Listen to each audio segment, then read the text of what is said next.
is hunkered down for another one of our unforgettable, unscripted, unwarranted conversations. Mary Sullivan is here as well. She's walked away from the control center to, I can't decide if you're here to contribute or supervise. Both. Great. That's Pooja there in the background. She came with Sarah. You know how me and Pooja linked up? I don't. Pooja cold emailed me because she had seen Returning the Favor. Yeah. And she loved this kind of content. And I just loved her sort of tenacity to even be able to, and this audacity to be reaching out in that way. And she felt, and I just said, wow, if someone has passion, I'm going to follow that with them. This is, this Pooja, that quality is so for sale. It is so Totally. in need. Totally. And honestly, if I could find somebody with it, I'd replace Mary immediately. But I can't. And Chuck too, for that matter. Taylor, you could do it probably. If this sounds a little inside, folks, it's because it is.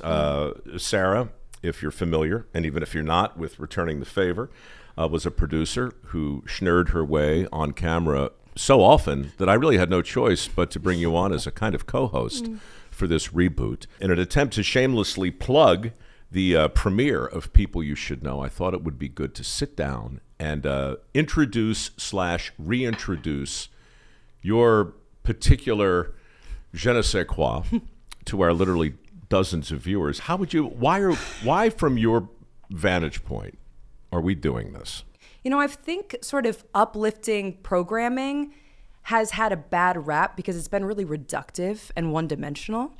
Well, it's so predictable. So predictable, totally. Every feel-good show I've ever seen, at least on network and on cable, from the music to the way it's shot, you know, everything sort of telegraphs what we, the producers, want you to feel at any given time. And I hate that, personally. Well, I will say that the reason why I went back with you on this, one, because you are one of my favorite improv partners, and you don't wait for, and I have a background in improv. We both have some theater in the background too, and I love the live honesty of the show. We come in with research, we come in with really, vetting and prepping our people, but then we're just responding to life. And I think that's really refreshing, and people can feel that, because like with this uplifting version, sometimes I hear from people saying, well, it's not real, it's not reality, it's not life, as if life is only negative and downtrodden and hard and challenging. And that is one part of life, for sure. But the whole other part of life is delightful and joyful and ridiculous and filled with sort of tenacious attempts at ridiculous feats, Yeah, well, I remember when RTF was first getting pitched, and I've told the story before, but since Mary's actually here, I think it was you who, I said no, how many times? Many. I mean, and to be fair, it wasn't just no. It was hell no, you've got to be kidding me. Why are you coming with this? But the secret sauce for Dirty Jobs was always that BTS camera. So Mary was like, Mike, don't think of it as a feel-good show. Think of it as... the making of a feel-good show. That's correct. And that's what actually did it for me. Yeah. Right? I mean, that's what kept that thing on for 100 episodes, and that's why we're doing it now. When I look at the episodes we've shot so far, what is that? What are we doing? And, I've been sort of glibly saying we're picking up where Returning the Favor left off, but I'm not. I guess we are at a glance, and I think the 2 million or so people who were really into episode 101 that never happened are going to be into this. Yeah. But I also know that for me, I'm different than I was 4 years ago. Older, more bitter, broken, perhaps. You are becoming more of who you naturally are. And I was just thinking the other day of like the amount of time we spent on camera as I was trying to write that post for my dad's birthday. And I was so pissed off because all of a sudden the crew's ready to shoot and I'm in the middle of this thing. And, he's 93 years old. I can't not put this post up. And so we wind up filming all of it. So I'm like, Mary, we got to put this in the show. And she's like, oh, that could be a bit indulgent. I'm like, well, maybe, but maybe not. I can't decide yet. So I think we're going to use that clip to actually promote. And I'm only mentioning all of this because it's an insane way to think about creating content. But I really think the future has to be some weird combination of genuine reality and an actual mission. And we've got that. I mean, the first 6 people we've profiled, I think are really, really solid. Yeah. And I think by and large, the country's going to fall in love with them. If not you and me. I think all of the above. I mean, I think you were saying before, asking what is the show, what makes people resonate with it, and I think you just named it. Like, I think there's also a sense of these last 4 years were wild, right? And we have been exposed to more than our brains are meant to handle, and we're burnt out. And do you think we're over it? I have had to rest my own burnout that was even subconscious of being too connected to things. And what I realized, and why I actually think even bringing it back to people you should know, it has this kind of like buoyancy in the depth of the sea that is everything going on around, right? Sometimes the waves are super rocky, you're being tossed, it's infinitely deep, you have no concept of time, but it has this sort of buoyancy that you can hold on to remember. It's like the go out and touch grass. Remember what's real. They say when you're having a panic attack or you have anxiety or you're overthinking too in your head, go outside, touch something real. Touch a tree, touch grass, recalibrate. You know, and I think there's something, I know there was something with returning the favor, and I know now, as people who care about real people and everyday people, right? Yeah.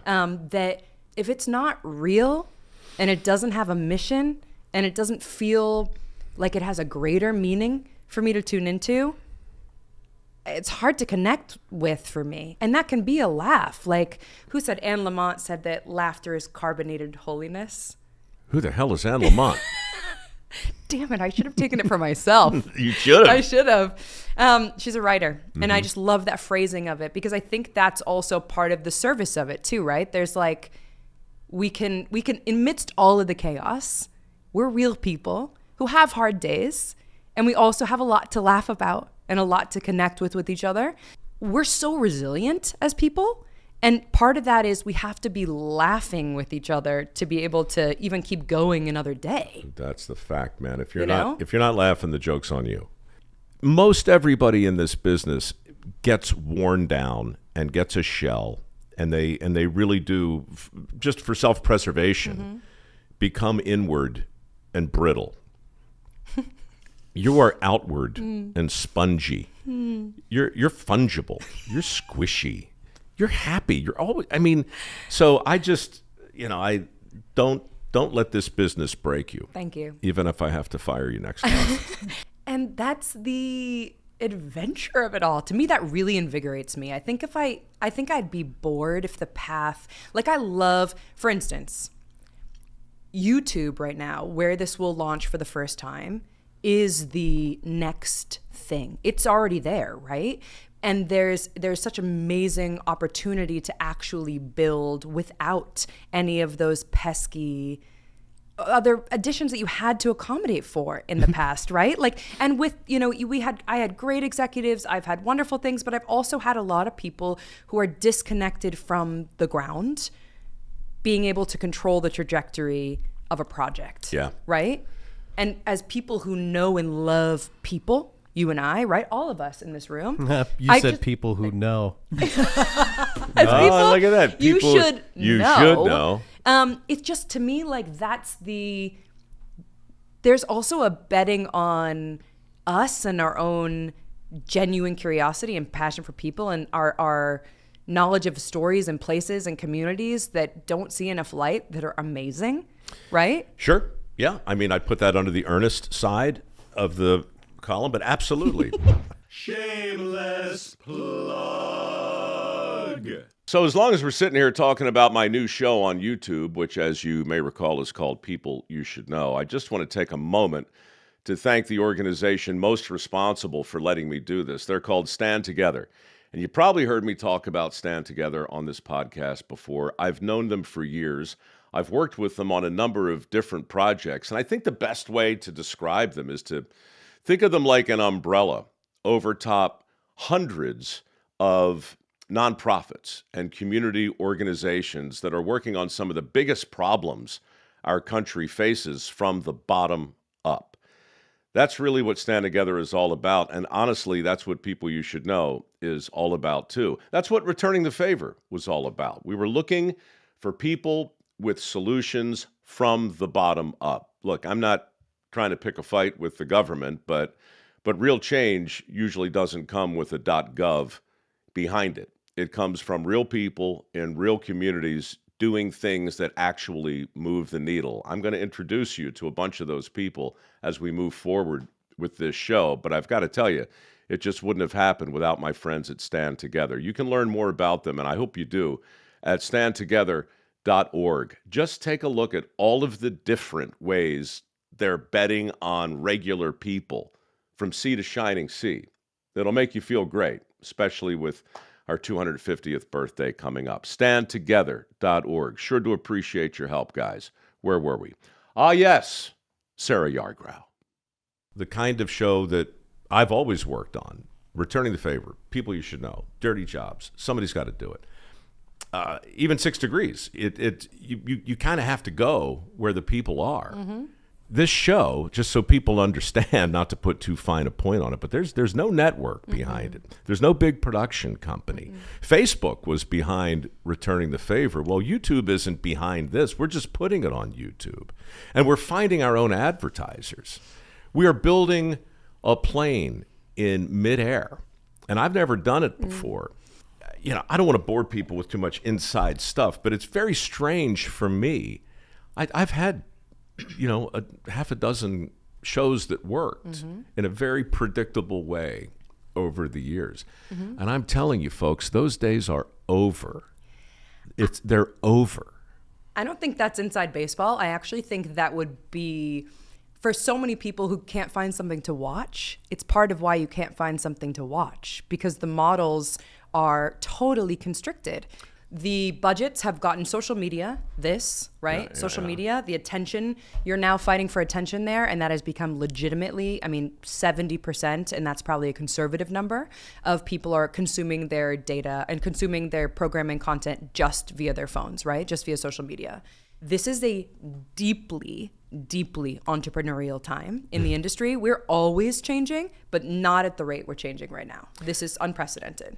I want to talk about where we've gone so far with you and get your thoughts on who we've met. But Taylor, stick your face in front of the camera for a minute so just people understand you're in the room too. This is Taylor Wooten. And since we're kicking around people's, curriculum vitaes, what's your card even say now? What are you? A little bit of everything. Yeah, it's laughable. There he is on a poster where I met him 10 years ago. Yeah, he was shooting a commercial. Yeah. Material for the foundation. He was doing were you actually shooting or were you behind the scenes? No, he was shooting a camera. Yeah. You looked, because we made that up on the spot, and we didn't have an actor. And you looked at him and you're like, "Hey, can you come over here?" Yeah, nice hair. I said, "Your hair looks pretty good." And I wanted to make up a recruiting poster that was the opposite of the college poster that I had in, when I was in high school. But the point is, Taylor's like, "Yeah, sure, man." So he puts on this outfit that's just in wardrobe. Doesn't really fit him. He didn't care. And he just stood there and smiled. And now that thing's hanging in, thousands of schools all over the place.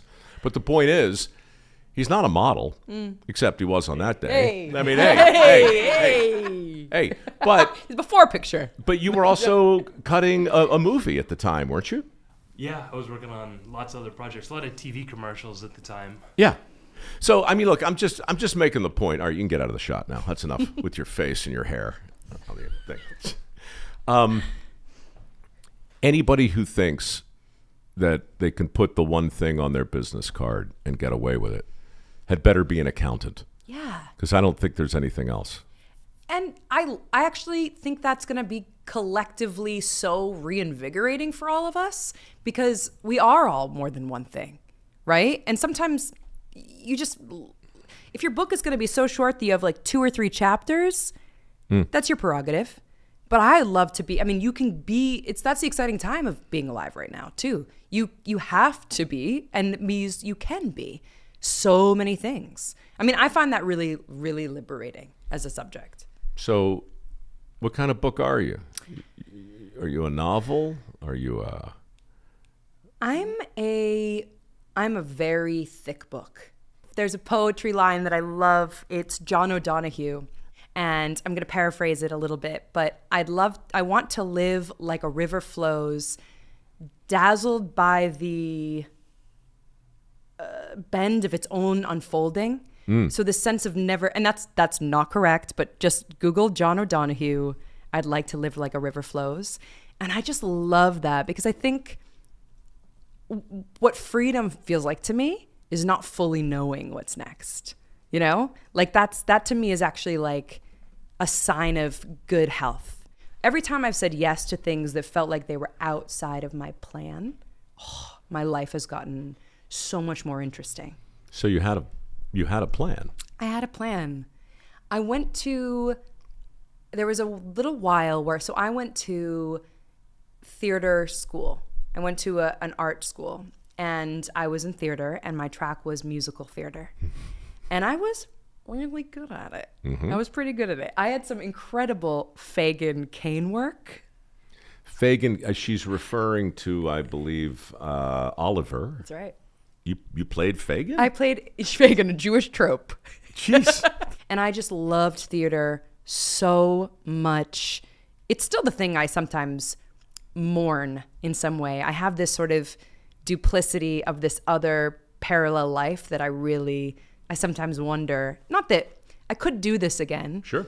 But there'll be no money. There'll be no money. Exactly. But I'm like, hey, what's the difference between this life I've chosen now? No. But I loved theater for this. So, but then I went on and I got my master's degree in social anthropology. And my focus in that was on conflict resolution and how to use humor, inject humor to create sort of bridges of intimacy. So contract negotiation, hostage negotiating with songs. Yeah, but make it a musical. I just loved, and I think what I loved is getting to dive into another person's point of view, another person's lived experience. I love this idea of really understanding how to communicate with people, all the subtleties, all the words that go unsaid, right? The biggest illusion of communication is, or the biggest misconception of communication is the illusion that it happened, right? All problems are communication problems. They are. Carnegie. But that was my path, and that's where I got, I was applauded for that, rewarded for that. I loved that. I grew up in a theater home. That was sort of a prerequisite for being a human in my house. When did you know that the audience was a thing that you wanted to please? Oh, my gosh. 4 years old, 5 years old. I knew I had... I think it was also this brushing up with this power that you feel when you can shape a room reaction.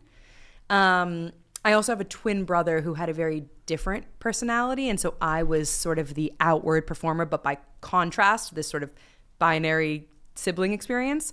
But I just loved play so profoundly. I mean, it's my favorite form of intimacy. It's my favorite way to connect. The closest people in my life, play. It's just critical for connection. But I felt that that's one of my earliest recognitions of self, and something that I had to go through my own level of like, what is a healthy love of that external, and then what is, at one point you have to check that you're not the puppet being puppeteered by audience reaction, right? Sure. Which can be hard, but I just love, because they will ultimately eat you alive if you let them. Yeah. You have to love them, and I look at them as my boss. But I also know that as much as I want to please them, if they think I'm trying to please them, they'll hate me. Totally.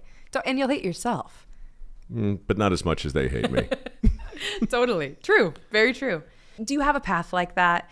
You sort of explored, you have had such a rich track that everything I thought every plan I've ever had has gone up in flames. Every single one, But they've all led to something else that worked. Yeah. which is why even now, as old as I've ever been, I don't have a crystal ball, and I'm looking at this project, and I can see how it could be really big. Yeah. And I could also see how it just gets swallowed up in a rough, tempestuous sea, because it's noisy out there. And I don't really know. But I know we had a couple million people who were wondering who moved their cheese. They've been waiting for a couple of years to see what we just did over the last few months.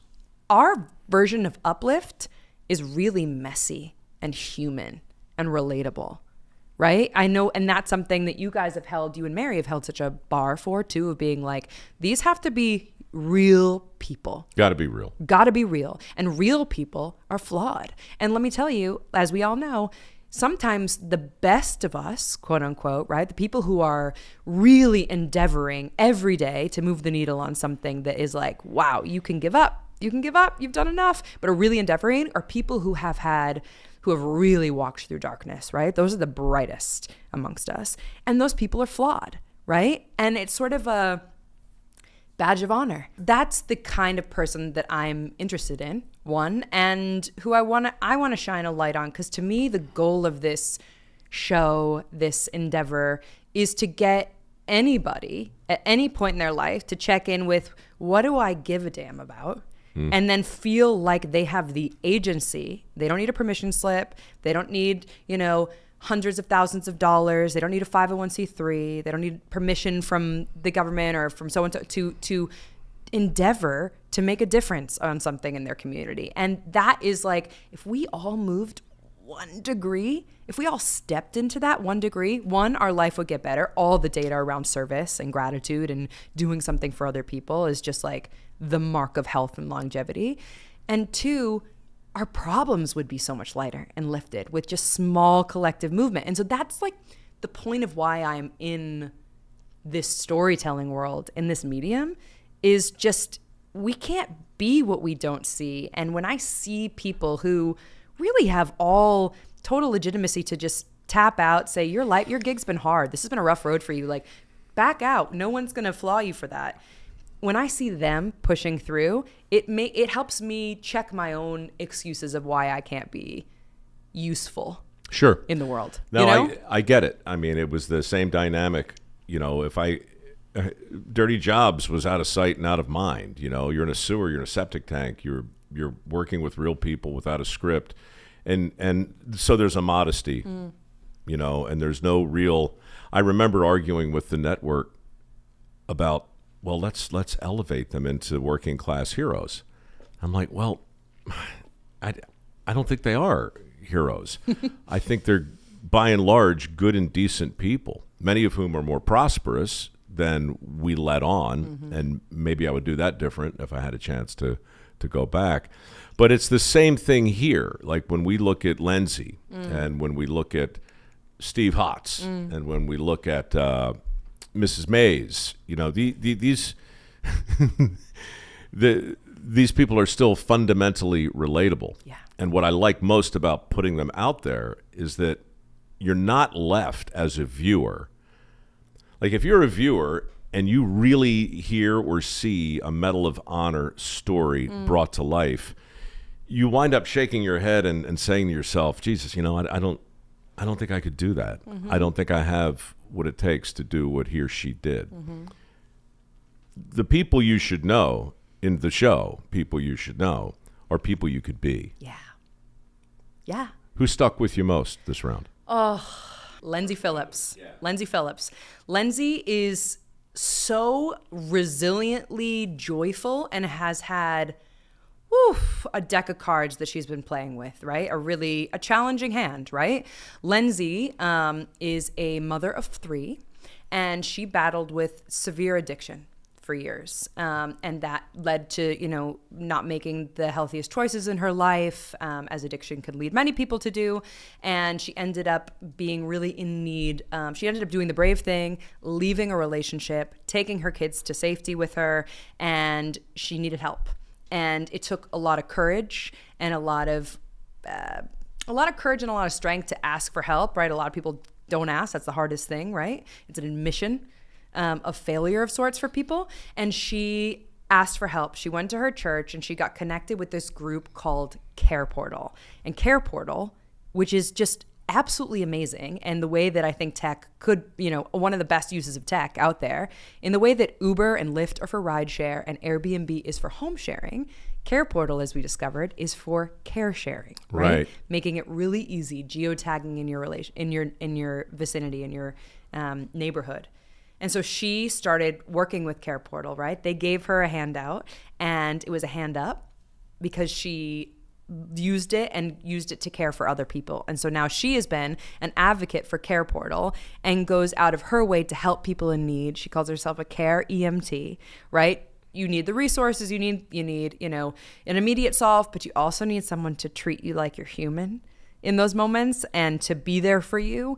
And that's what she goes out, and she is that person for people really in need. So I learned about her from Mary through Stand Together. So Right. Stand Together is this organization that's been helping us through this whole journey, but you were a huge fan of them, and you wanted them on the podcast, and I'm like, I don't know, this foster care, we've done this before, I was just kind of like a nudge about the whole thing. But I went to the website, and when you actually look at it, you're right. It's Silicon Valley stuff applied to neighborhood need. Yep. And what got me was the success rates.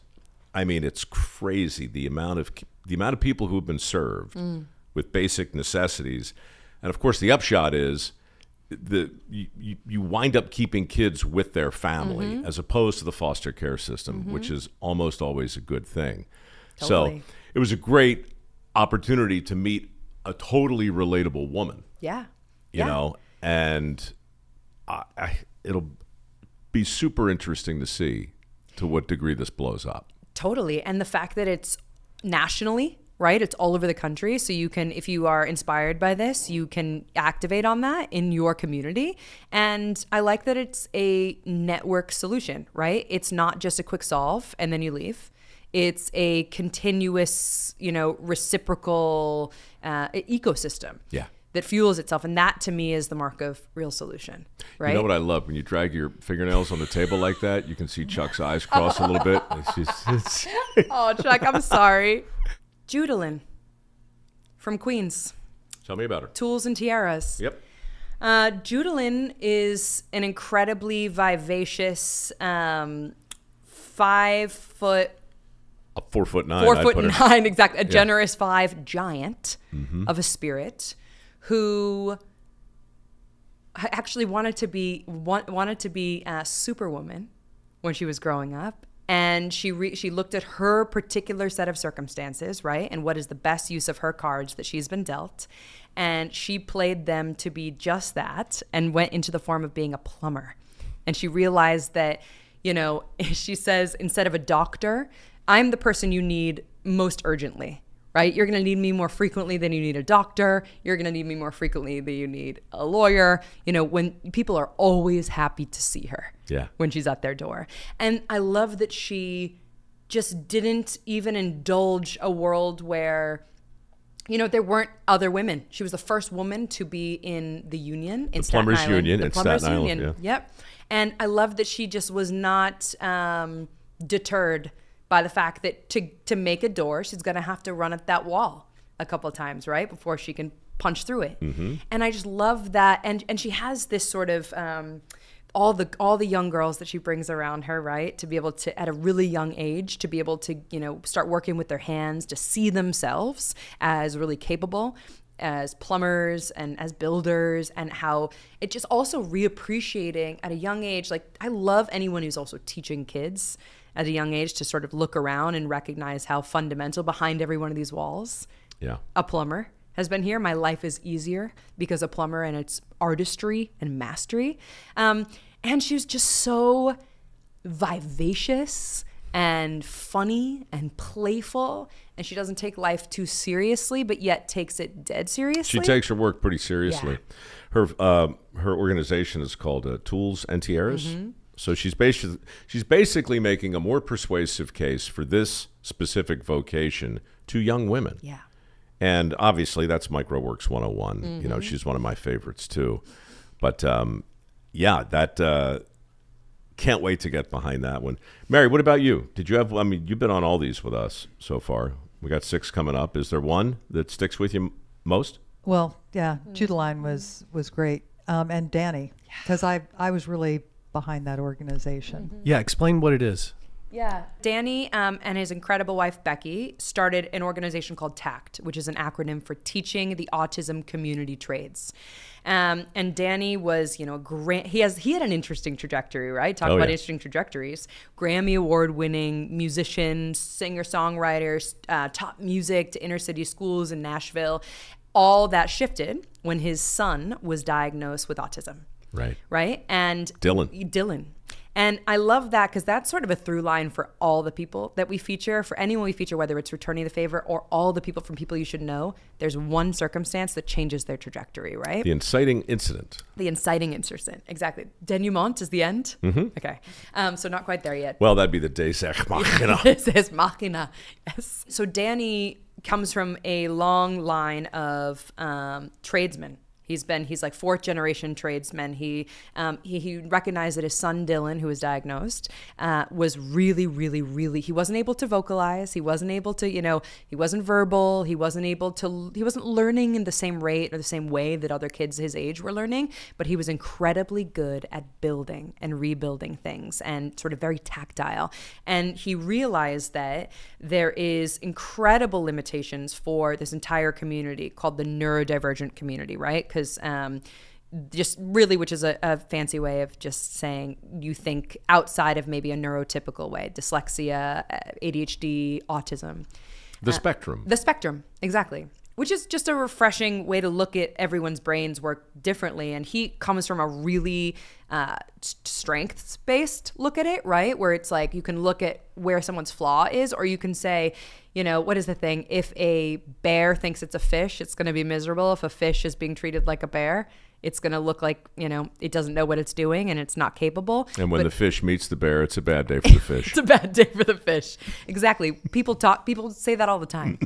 With Danny, I love everything is a why not? Why can't you do this? These are kids who would never have been given a power tool, in any other context, being handed power tools, saws, being said, yeah, you can learn this, you can do this. You can do this. And in fact, maybe you're actually incredibly skilled at doing this. And I just love he's creating this very on the ground, sort of small-based community solution to a really big problem, which is that the huge amount of people who are going to be leaving the trades, right? What is the number at this point? Well, 5 for every 5 who retire, 2 come in. And it's been that way for about a decade. Wow. And it's, demographically, it's only going to get worse. Yeah. And of course, all the stigmas and stereotypes that are making recruiting impossible. So yeah, it's funny for me, Danny was the first favor we returned long distance. Yeah.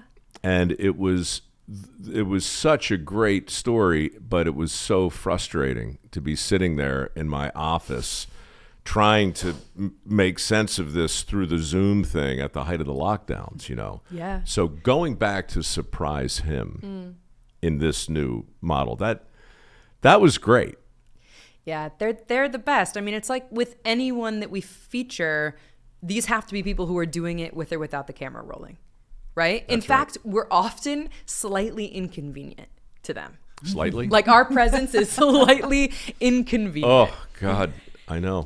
They can't wait to, and imagine me coming in, before they even knew you're coming, I'm just this person who cannot read the room. Right. I am just so bloody annoying to them. Mm-hmm. And I just push through those social norms. And you're like Mary Poppins. You slide up banisters. I like to try.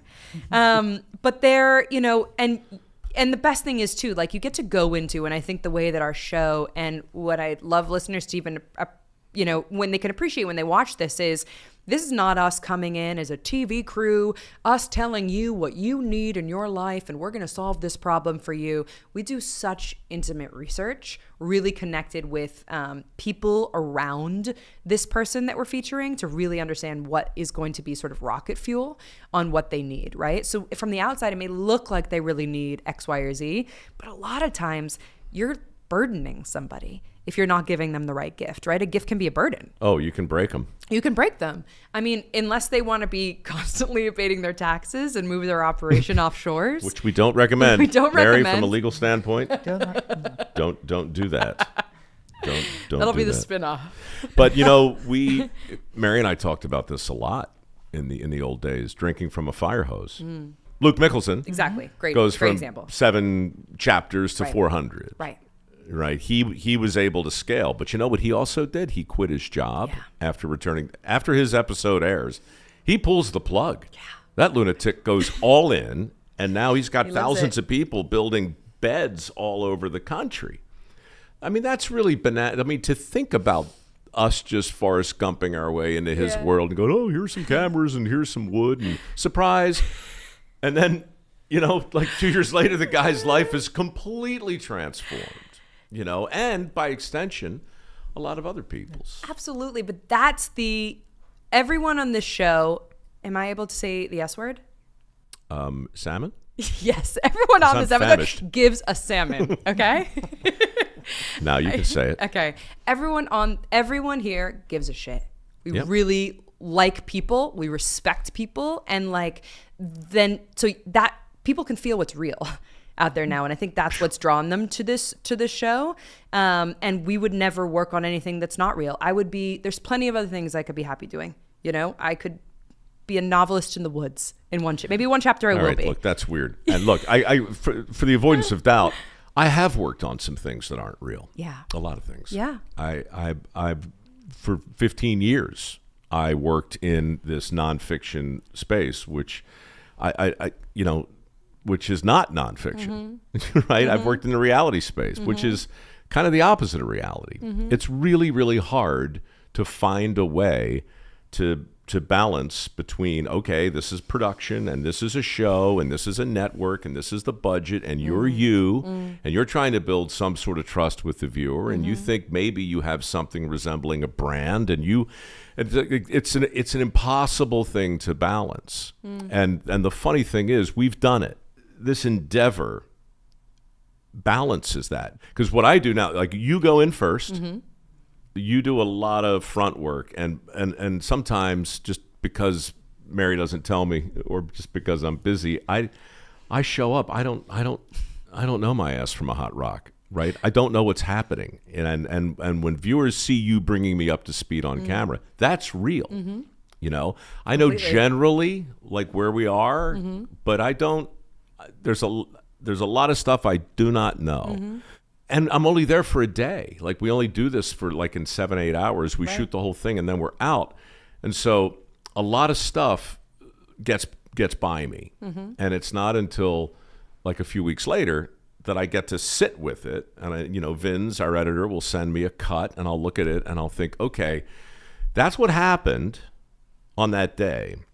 But what's it mean to me personally now? And that's a privilege. And it's also a pain in the ass, but it's a privilege to be able to sit down and go, tell the viewer you have to show them what happened on the day, but you also have to explain, a few weeks later what it meant.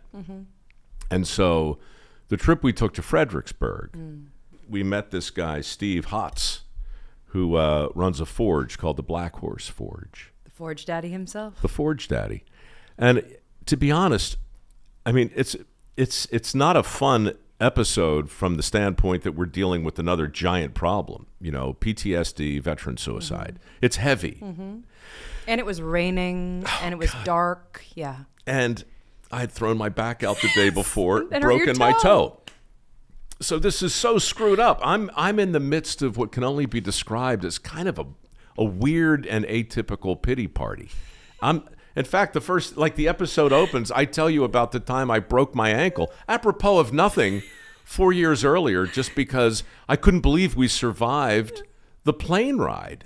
I thought the plane was going to flip over. So by the time you picked me up, I'm out of the plane. I'm shaky. Mary's looking at me like, look at us. We're still alive. This is very exciting. And my toe hurts and my back hurts. And I just wind up going down this weird rabbit hole of self-involved pain. Meanwhile, we're about to talk to a guy who's in the business of saving lives because, 17 vets, more or less, per day, punch their own ticket.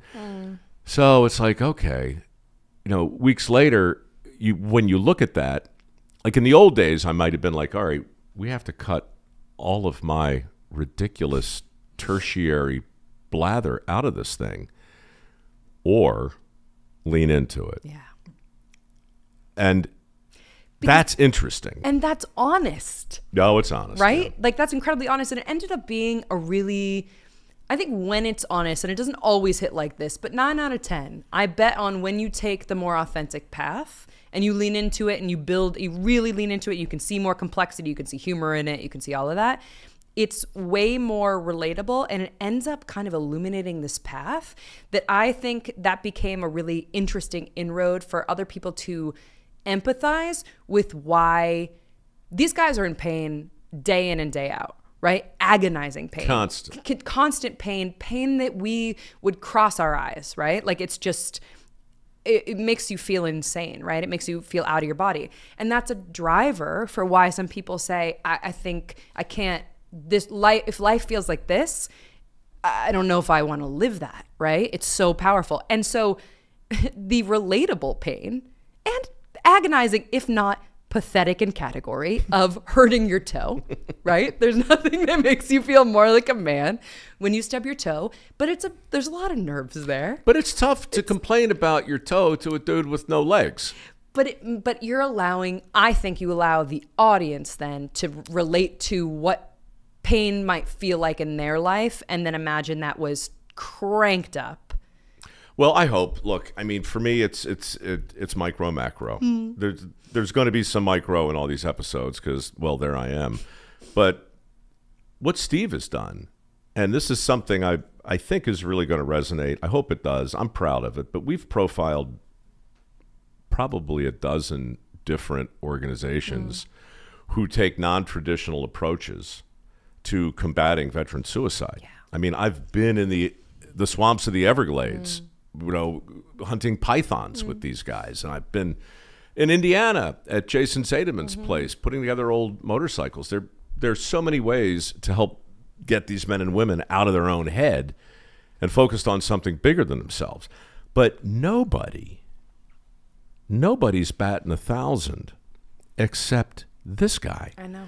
This forge that he's built and the way he healed himself, right? This is an interior designer who quits his job, joins the army, loses an eye, breaks his back, comes home, and rather than start sketching dresses and interior designs like he used to do, now he's making knives.